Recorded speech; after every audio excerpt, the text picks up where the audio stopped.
we are watching American exceptionalism eat the people who've believed in it all these years across the country in so many ways that it's almost hard to keep up. Then Texas, people are freezing to death in the midst of a major Arctic storm that's knocked out power to millions of residents because Texas basically seceded from the power grid.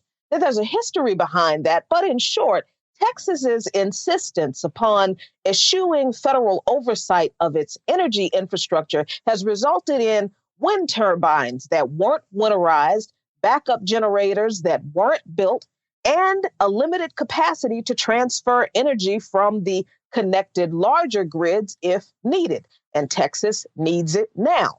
So when a winter storm, the likes of which Texas had not seen since the late 80s hit this week, Texas's proudly independent power grid was not prepared.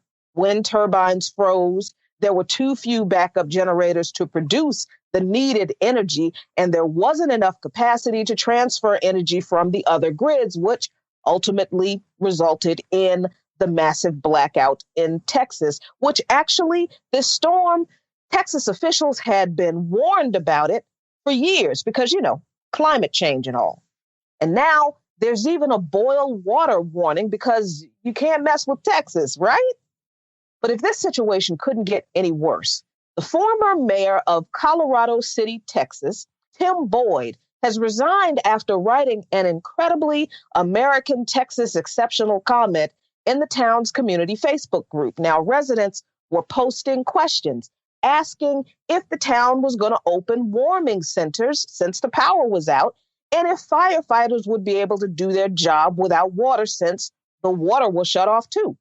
Boyd responded by saying, in part, quote, "No one owes you or your family anything, nor is it the local government's responsibility to support you during trying times like this.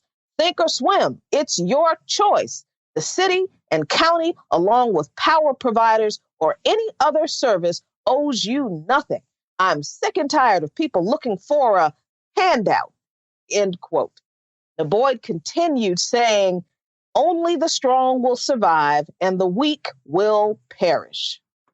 Now, excuse me if I'm wrong, but if I pay for a service, then I expect the provider of that service to provide that service. And Texas residents pay for electricity and water just like you and I do.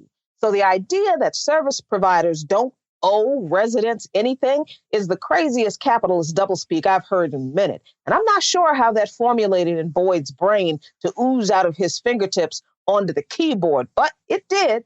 But then the other thing is that if I, as a taxpayer, am not able to receive those services from an energy provider and I'm left in a precarious health situation, then yes, my taxes that I have paid to the city do require that city to provide emergency services to me. Now, these folks have taken this rugged individualism lie that Rush Limbaugh popularized way too far to the point where they'll let people die rather than help them. But in an ironically comic twist on his own crazy pants rant, Boyd lamented in his subsequent post announcing his resignation that basically he meant what he said. He didn't apologize for it. He just didn't mean it for the elderly and people who really needed help, but just, everybody else. And it was unfair that his wife was fired from her job because of his comments. And even if he didn't agree with people, he would never cause people to lose their livelihood and income. But he was fine with letting people lose their lives, propping up the lie of rugged individualism and capitalist success, which he believed made him the arbiter of who gets to live or die, depending on whether he believed they were deserving of help or not. Even though the citizens paid for the services of the energy company every month and for the support of the city with their taxes, former Mayor Boyd didn't think they were owed anything for what they paid for. Well, in that regard, nobody owes Boyd's wife or him any regard for her losing her job. She needs to be a rugged individual and go on out there and get another job or two or three, just like the rest of us have to do in this unexceptional capitalist system called America. And speaking of jobs in America, you know, all this rah-rah talk from politicians about essential workers and hero pay and all that business?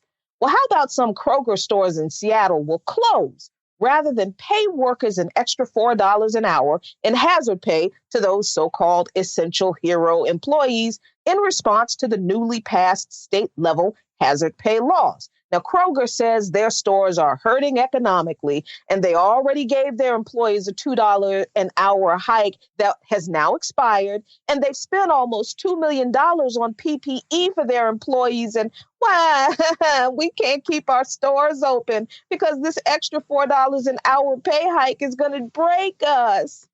But during the first 3 quarters of 2020, Kroger's profits actually doubled from $1.3 billion to $2.6 billion compared with the same period in 2019. And that's after accounting for the cost of extra pay and additional safety measures. Why did that happen? Because more people were buying food from grocery stores rather than going out to eat. So Kroger also made enough profit to buy back $989 million worth of shares during the first 3 quarters of 2020. In September, their board authorized $1 billion in new share repurchases. Stock buybacks boost company stock prices by making shares scarcer. And critics say companies should instead invest that money in worker pay or benefits.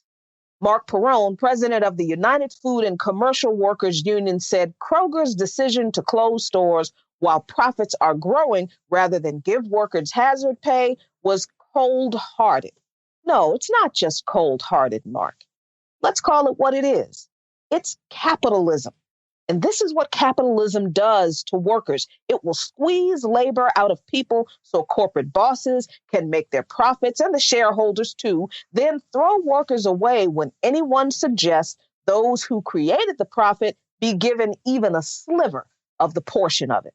Across the country, whether it's Kroger's fired grocery workers or it's Amazon's distribution workers fighting for a union in Bessemer, Alabama, or it's the people in Texas demanding that the state do something better with their power grid, the time for workers and the working class and poor to unite is now. Follow Lukman Nation on patreon.com/LukmanNation for lots of great content.